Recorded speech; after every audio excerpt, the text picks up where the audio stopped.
Existe alguma terminologia utilizada pelo Espiritismo para indicar as crianças da nova era? Com relação a isso que você me pergunta, eu não conheço, dentro da obra de Kardec, terminologias específicas como essas que a ciência utiliza. Nós temos, por exemplo, na Gênese, no capítulo 18, que fala sobre a nova geração, uma referência a espíritos que fazem parte dessa nova geração.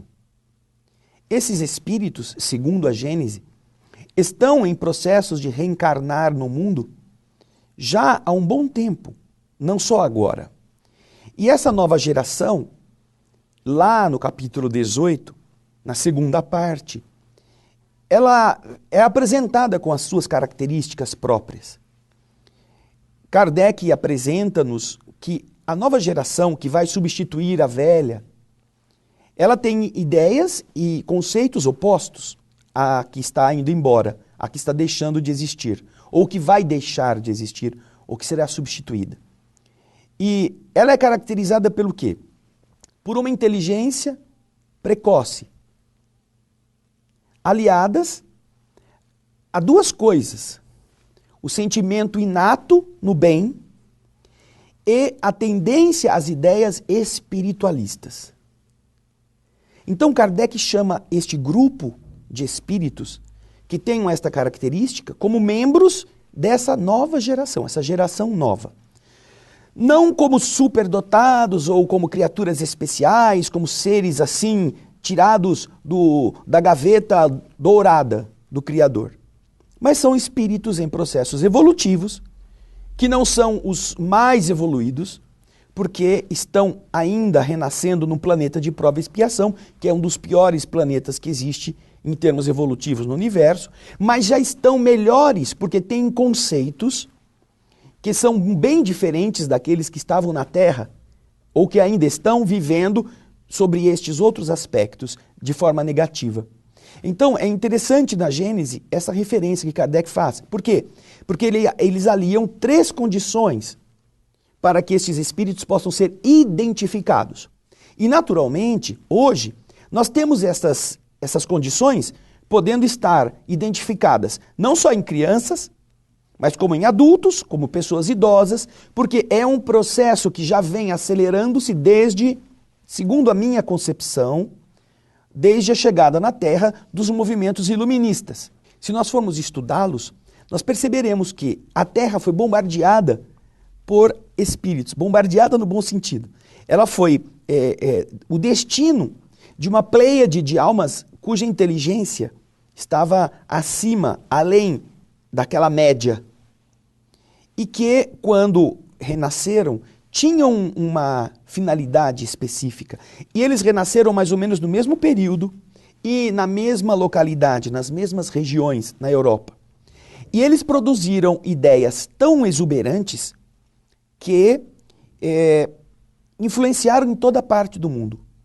O que eles deixaram foram as ideias que enraizaram a Revolução Francesa, a Revolução Americana, a nossa insurreição mineira, tudo. As constituições dos países da época foram modificadas por esses valores, que acabaram com aquele sistema regicida, o sistema dos reis, a herança divina. Eles colocaram um raciocínio, eles consideraram os conceitos elevados de outra natureza para vencerem os hábitos preconceituosos de uma época em que o rei era eleito por Deus e que todo mundo tinha que engoli-lo.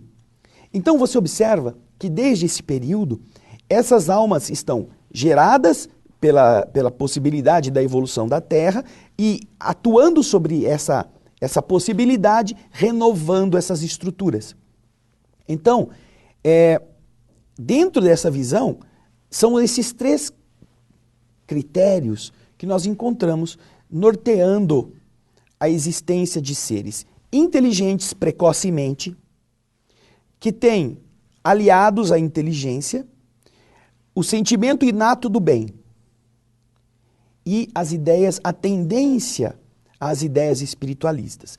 E é interessante também que neste parágrafo ele explica que essa nova geração não será composta só de espíritos elevados, de espíritos superiores, mas será composta de espíritos que, mesmo não tendo tudo isto, estão abertos a assimilar estas ideias. Estão abertos, porque têm inteligência, a meditar sobre os conceitos espiritualistas, a meditar sobre a bondade e assimilar isso na sua proposição. E é bonito que os espíritos não falam de ideias espíritas.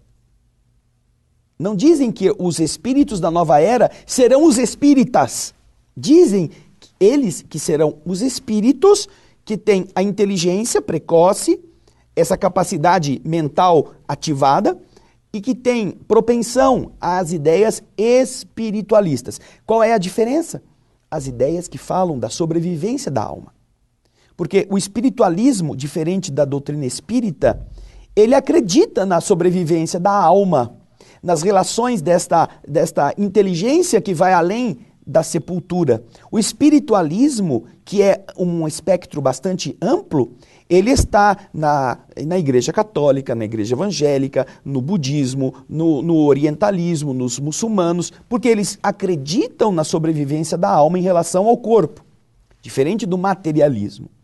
Então é interessante que os seres que comporão essa nova geração, como diz a Gênese, eles têm essas qualidades. Eles estão inteligentes, associando a bondade, que é um conteúdo moral, e essa visão de que o homem não é a carne que ele usa.